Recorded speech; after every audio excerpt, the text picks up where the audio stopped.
नमस्कार, जय हिंद। मैं हूँ शंकर सिंह बिस्ट और स्वागत है आपका अपने चैनल देवांचल ऊंचा हिमाल में। आज है मकर संक्रांति, जिसे भिन्न भिन्न क्षेत्रों में भिन्न भिन्न नामों से जाना जाता है, जैसे कि पुसणिया त्यौहार, खिचड़ी संक्रांति, मकर संक्रांति, घुघुतिया त्यौहार। तो इसी प्रकार हमारे उत्तराखंड के कुमाऊं क्षेत्र में भी इसे घुघुतिया त्यौहार नाम से जाना जाता है, जिसके पीछे बच्चों और कौवे से संबंधित एक बहुत ही प्यारा संबंध को दर्शाया जाता है और जिसकी झलक हम आपको इस ब्लॉग में दिखाएंगे। तो आप सभी लोगों को इस त्योहार, इस संक्रांति की बहुत बहुत हार्दिक बधाई और शुभकामनाएं। तो चलिए आप देखिए ब्लॉग और हम बताएंगे इसके पीछे का महत्व और कारण और कैसे इसको मनाते हैं, कैसे मकर संक्रांति के दिन ही उत्तराखंड के कुमाऊं रीजन में घुघुती त्योहार या उत्तरायणी मनाया जाता है। यह बच्चों का सबसे अधिक पसंदीदा त्योहार होता है और हमारी पारंपरिक त्योहारों में से सबसे रोचक त्योहार उत्तरायणी का या घुघुती त्योहार है। घुघुती त्योहार को मनाने के पीछे उत्तराखंड में एक लोक कथा प्रचलित है। लोक कथा ये है कि उत्तराखंड के कुमाऊं रीजन में चंद्रवंशी राजा कल्याण चंद्र हुआ करते थे। उनकी कोई संतान नहीं थी। संतान प्राप्ति के लिए उन्होंने गोमती और सरयू नदी के संगम तट पर भगवान बागनाथ की पूजा अर्चना की और भगवान बागनाथ की कृपा से उन्हें संतान प्राप्ति, एक पुत्र प्राप्त हुआ, जिसका नाम उन्होंने निर्भय चंद्र रखा। और उनकी माता उन्हें घुघुती कहकर पुकारती थी और उनकी माता ने उनके गले में एक मोतियों की हार भी पहना रखी थी। और जब भी घुघुती शरारत करती तो उनकी माता कहती कि काले कावा काले घुघुती की माला खा ले। और ऐसे ही कौवे और घुघुती में दोस्ती हो गई, मित्रता हो गई। इसी दौरान एक उनका मंत्री था जो कि राजगद्दी के लालच में घुघुती को मारना चाहता था।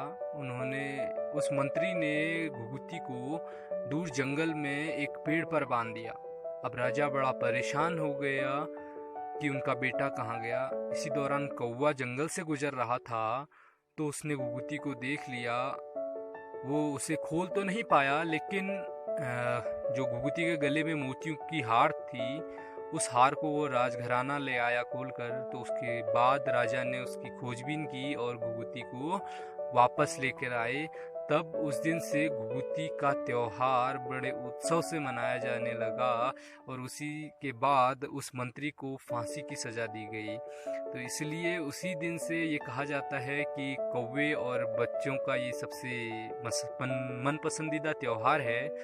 और इसी दिन कौवों को घुघुत नाम से जो पकवान बनाया जाता है वो बनाकर खिलाया जाता है।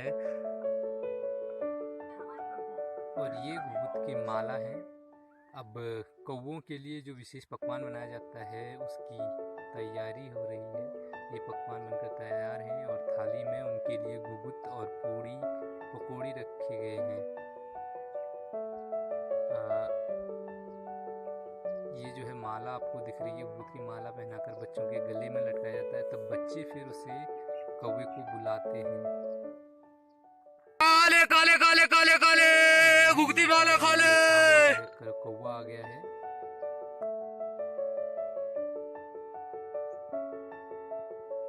खाले खाले खाले। कहानी प्रचलित है कि आज कौवा सुबह सुबह बागेश्वर से नहाकर आता है।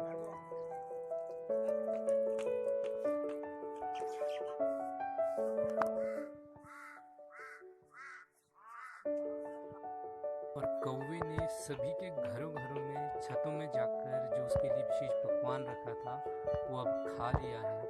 अब सबके जिसके घर ये देखिए छत में काले कावा काले घुघुती मावा खाले, ले कावा बड़ मगे दीजा सुनगढ़, ले कावा तलवार खुशी रहो हर परिवार।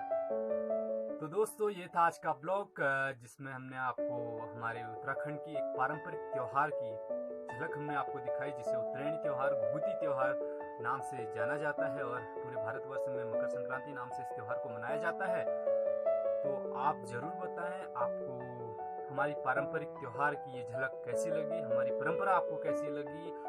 और लाइक करना बिल्कुल ना भूलिएगा, सब्सक्राइब कर दीजिएगा जरूर। और हाँ, अगर आप ऐसे ही उत्तराखंड के बारे में कुछ नए तथ्यों को जानना चाहते हैं तो बेल आइकन को जरूर दबा दें, क्योंकि हम नए नए ब्लॉग ऐसे ही लेकर आने वाले हैं। तब तक के लिए बाय बाय, टेक केयर, अपना ध्यान रखें।